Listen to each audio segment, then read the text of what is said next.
بسم اللہ الرحمن الرحیم۔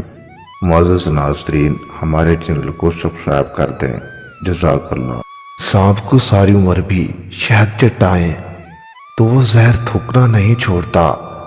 اسی طرح کچھ لوگوں پہ ہم چاہے کتنا ہی خلوص لٹائیں، وہ ڈسنے سے باز نہیں آتے، کیونکہ فطرت کبھی نہیں بدلتی۔ یہ ایک واقعہ ملاحظہ فرمائیں۔ ایک خاتون نے سانپ پال رکھا تھا جس سے وہ بے حد پیار کرتی تھی۔ سانپ تقریباً 7 فٹ لمبا تھا، جس نے اچانک ایک دن کھانا پینا بند کر دیا۔ خاتون نے کئی ہفتوں سانپ کو کھانا کھلانے کی بڑی کوشش جاری رکھی، لیکن وہ ناکام رہی۔ وہ پریشان ہو کر اپنے پالتو سانپ کو ڈاکٹر کے پاس لے گئی۔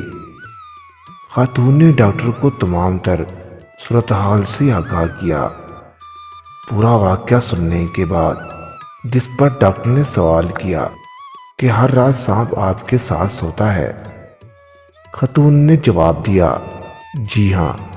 ڈاکٹر نے پھر سوال کیا، جب سے اس نے کھانا پینا چھوڑا ہے، کیا یہ آپ کے جسم کے پاس بے حد قریب لیٹ کر اپنے جسم کو اکڑاتا تھا؟ جس پر خاتون نے ایک ہی سانس میں کہا، جی ہاں بالکل ایسا ہی ہے، اور مجھے انتہائی افسوس ہے کہ میں اپنے سانپ کو بہتر محسوس کرانے کے لیے اس کی کوئی مدد نہیں کر پا رہی ہوں۔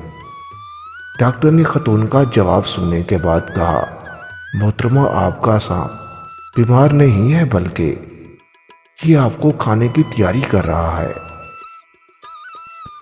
سانپ آپ کی جسامت کا روزانہ اندازہ لگاتا رہا ہے، اور اس نے کھانا پینا اس لیے بند کر دیا ہے کہ آپ کو کھانے کے لیے وہ اپنے پیٹ میں جگہ بنا سکے۔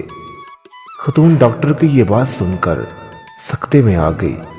اس واقعے سے یہ نتیجہ اخذ ہوتا ہے کہ آپ کو اپنے ارد گرد موجود سانپوں کو پہچاننا چاہیے، جو کہ آپ کے نہایت قریب ہیں، اور اس کا یہ مطلب نہیں ہے کہ وہ آپ کے بارے میں اچھے خیالات رکھتے ہیں۔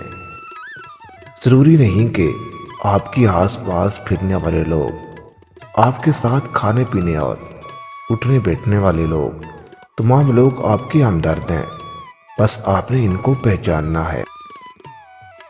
سانپ کا ڈسا ہوا انسان تڑپ تڑپ کر مر جاتا ہے، مگر انسان کا ڈسا ہوا مرنے تک تڑپتا ہے۔ انسان واحد مخلوق ہے جس کا زہر لفظوں میں ہوتا ہے۔